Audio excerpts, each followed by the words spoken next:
దత్తోపాసకులు శ్రీ ఈశ్వరగారి నరహరి శర్మగారు నిర్మిస్తున్న శ్రీ గురువరసిద్ధి దత్తాత్రేయ దేవాలయానికి దత్తభక్తులు తమకు వీలైనంత విరాళాలను పంపిస్తున్నారు.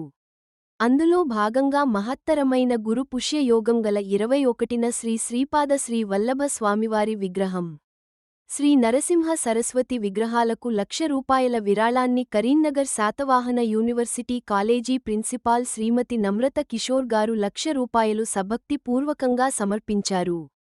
వారికి వారి కుటుంబ సభ్యులకు శ్రీ దత్తుని ఆశీస్సులు. వేములవాడలో దత్తోపాసకులు శ్రీ ఈశ్వరగారి నరహరి శర్మగారు శ్రీ గురు వరసిద్ధి దత్తాత్రేయ దేవాలయం నిర్మాణాన్ని దత్తభక్తుల సహకారంతో పూర్తి చేశారు. పలువురు దత్తభక్తులు వారంతట వారే స్వయంగా ముందుకు వచ్చి విగ్రహాల ఏర్పాటుకు విరాళాలు ఇస్తున్నారు. ఇప్పటికి శ్రీదత్తుని విగ్రహం 3.5 అడుగుల ఎత్తులో కృష్ణశిలతో చేయించడానికి అనంతపూర్కు చెందిన మట్టమడుగు విశ్వనాథ్ రేవతి దంపతులు ₹1,00,000 విరాళాన్ని ఇచ్చారు.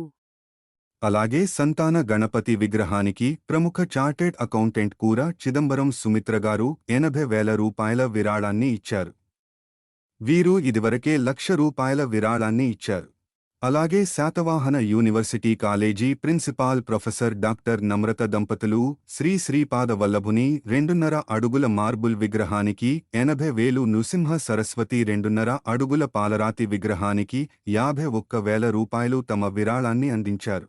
అలాగే కాకతీయ యూనివర్సిటీ పూర్వ register doctor Shri T Ravi Prasad గారు ₹51,000 శ్రీ నరసింహ సరస్వతి విగ్రహానికి విరాళమిచ్చారు. వీరు ఇదివరకే దేవాలయానికి అద్భుతమైన మార్బల్ శివలింగాన్ని సమర్పించారు. అలాగే హైదరాబాద్కు చెందిన శ్రీమతి నార్ల శైలజ విద్యాసాగర్ గారు జ్ఞాన సరస్వతి విగ్రహానికి ₹80,000 విరాళాన్ని ఇచ్చారు.